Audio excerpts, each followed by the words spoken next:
අපි මේ වීඩියෝ එකේදී කතා කරන්නේ ක්ලාස් සහ ඔබ්ජෙක්ට් ගැන. ක්ලාස් එකක් කියලා කියන්නේ ඔබ්ජෙක්ට් නිර්මාණය කරන්න යොදා ගන්න සැලැස්මක්. එහෙම නැත්නම් බ්ලූප්‍රින්ට් එකක්. මේ සැලැස්ම යොදාගෙන නිර්මාණය කරන දෙයකට තමයි අපි ඔබ්ජෙක්ට් එකක් කියලා කියන්නේ. කා කියන ක්ලාස් එක ගැන හිතමු. මේ ක්ලාස් එකේදී අපිට පුළුවන් කායක ගැන අපි දැනගන්න ඕන හැම දෙයක්ම සඳහන් කරන්න. මුලින්ම අපි කායක මේ වෙලාවේ තියෙන තත්ත්වයන් විස්තර කරනවා. කායක මේ වෙලාව ස්ටාර්ට් කරලා තියෙන්නේ නැද්ද? කායකේ මේ වෙලාව ස්පීඩ් එක කොච්චරද? කායක මේ වෙලාව තියෙන ගියර් එක මොකක්ද? මේ දේවල් අපිට මුලින්ම සඳහන් කරන්න පුළුවන්. ප්‍රෝග්‍රෑමින් වලදී අපි මේවා ෆීල්ඩ්ස් වලට ඇතුළත් කරනවා. ඒ කියන්නේ අපිට වේරියබල් හදලා මේවට අදාළ වැලියු අසයින් කරන්න පුළුවන්.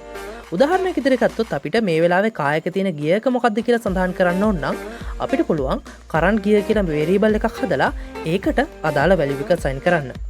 ඊළඟට අපි කායකෙන් කරන්න පුළුවන් දේවල් මොනවද කියන එක සඳහන් කරනවා. ඒ කියන්නේ අපි මෙතඩ්ස් නිර්මාණය කරනවා. කායක ස්ටාර්ට් කරන්න පුළුවන්, ස්ටොප් කරන්න පුළුවන්, බ්‍රේක් කරන්න පුළුවන්, ගියර් එක චේන්ජ් කරන්න පුළුවන්. මේ විදිහට අපි මෙතඩ් නිර්මාණය කරනවා.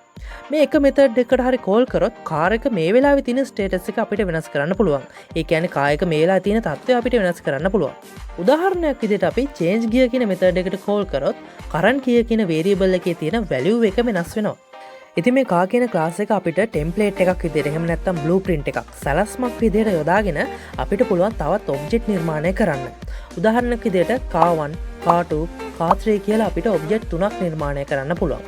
ඉතින් මේ ඔබ්ජෙක්ට් තුනේම එකම ෆීල්ඩ් සහ මෙතඩ්ස් තමයි තියෙන්නේ.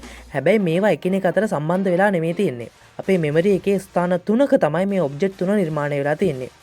ඒ වගේම මේ ඔබ්ජෙක්ට් තුන තියෙන ස්ටේටස් වෙනස් වෙලා තියෙනවා. උදාහරණයක් විදිහට කරන්ට් ස්පීඩ් එක සහ කරන්ට් ගියර් එක මේ කා ඔබ්ජෙක්ට් තුනේ වෙනස් වෙන්න පුළුවන්. අපි තව උදාහරණයක් බලමු. ලැම්ප් එකක් ගැන හිතන්න. ලැම්ප් එකේ තියෙන පුළුවන් ස්ටේටස් දෙකයි තියෙන්නේ. එක ඔන් වෙලා තියෙන්න ඕන, එහෙම නැත්නම් ඔෆ් වෙලා තියෙන්න ඕන. ඒ නිසා අපි ෆීල්ඩ් එකක් හදනවා මේ විදිහට. ලැම්ප් එක ඔන් වෙලා තියෙනවා කියලා හිතාගෙන අපි is on කියලා ෆීල්ඩ් එකක් හදනවා.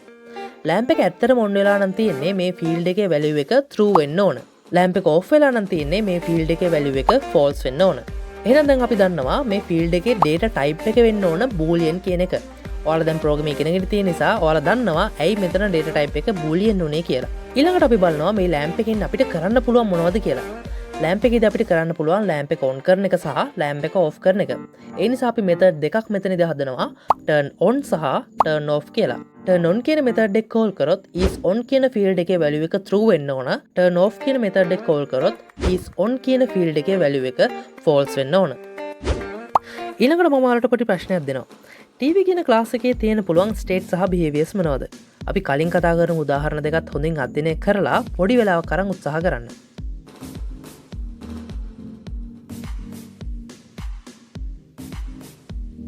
කලින් උදාහරණ දෙකෙන් ඔයාලට වැඩේ හරියටම අහුනේ නැත්නම් මේ උදාහරණයෙන් වැඩේ හරියටම අල්ලගන්න. මුලින්ම අපි කරන්නේ ටීවී එක තියෙන පුළුවන් තත්ත්වයන් විස්තර කරන එක. ටීවී එකේ තියෙන පුළුවන් තත්ත්වයන් තමයි මේ වෙලාවේ ටීවී එක ඔන් එකේ තියෙන පුළුවන්, එහෙම නැත්නම් ඔෆ් කරලා තියෙන පුළුවන්. ටීවී එකේ වොලියුම් එකක් තියෙනවා. ඒ වගේම ටීවී එකේ channel එකක් තියෙනවා. ඉතින් මේ දේවල් යොදාගෙන අපි ෆීල්ඩ් නිර්මාණය කරනවා. අපිට පුළුවන් is on, current volume, current channel මේ වගේ අපිට ෆීල්ඩ් නිර්මාණය කරන්න පුළුවන්. ඊළඟට අපි ටීවී එකේ behaviors එහෙම නැත්නම් ටීවී එකට කරන්න පුළුවන් දේවල් මොනවද කියන එක අපි methods විදිහට නිර්මාණය කරනවා.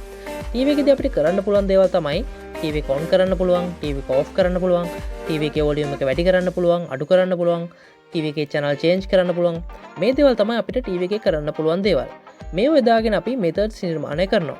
turn on, turn off, increase volume, decrease volume, change channel මේ වගේ අපි මෙතඩ් එක නිර්මාණය කරගන්නවා. ඉතින් මේ එක් එක් මෙතඩ් කෝල් කරනකොට ඒකට අදාළ ෆීල්ඩ් එකේ වැලියු එක වෙනස් වෙනවා.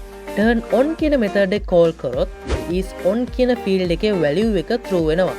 turn off කියන මෙතඩ් එක කෝල් කරොත් is on කියන ෆීල්ඩ් එකේ වැලියු එක false වෙනවා. increase volume කියන මෙතඩ් එක කෝල් කරොත් current volume කියන ෆීල්ඩ් එකේ වැලියු එක වැඩි වෙනවා. decrease volume කියන මෙතඩ් එක කෝල් කරොත් current volume කියන ෆීල්ඩ් එකේ වැලියු එක අඩු වෙනවා. change channel කියන මෙතඩ් එක කෝල් කරොත් current channel කියන ෆීල්ඩ් එකේ වැලියු එක වෙනස් වෙනවා. දැන් ඔයාලට ප්‍රශ්නයක් ඇති අපිට අපේ ඇප්ලිකේෂන් වලදී මේ වගේ TV, car, lamp වගේ ඔබ්ජෙක්ට් හම්බෙන්නේ නැහැ. ඉතින් ඒ නිසා අපි බලමු ඇත්තටම අපිට ප්‍රෝග්‍රෑමින් කරද්දී මොන වගේ ඔබ්ජෙක්ට්ද හම්බෙන්නේ කියලා පුංචි උදාහරණකින්. ටෙක්ස්ට් බොක්ස් එකක් ගැන හිතන්න. ටෙක්ස්ට් බොක්ස් අපිට හැමතැනදීම වගේ හම්බෙනවා. ඉතින් අපි බලමු කොහොමද ටෙක්ස්ට් බොක්ස් ක්ලාස් එක නිර්මාණය කරගන්න කියලා. මුලින්ම අපි බලමු ටෙක්ස්ට් බොක්ස් එකට තියෙන ඇට්‍රිබියුට් මොනවද කියලා. ටෙක්ස් බොක්ස් එකට තියෙනවා ටෙක්ස්ට් එකක්. ඒ වගේම ටෙක්ස් බොක්ස් එකට තියෙනවා ලිමිට් එකක්.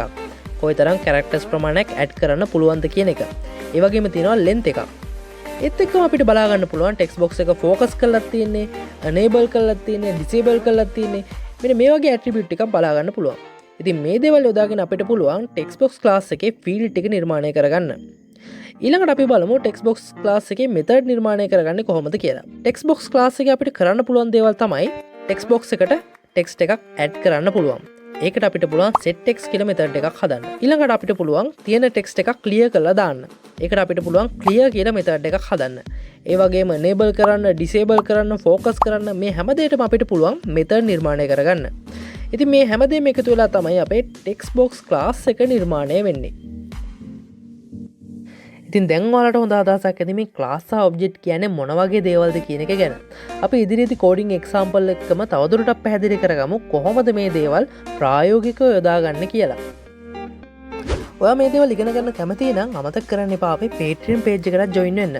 ඔයත් අපිට උදව් කරොත් තමයි අපිට මේ දේවල් දිගටම කරගෙන යන්න පුළුවන් වෙන්නේ.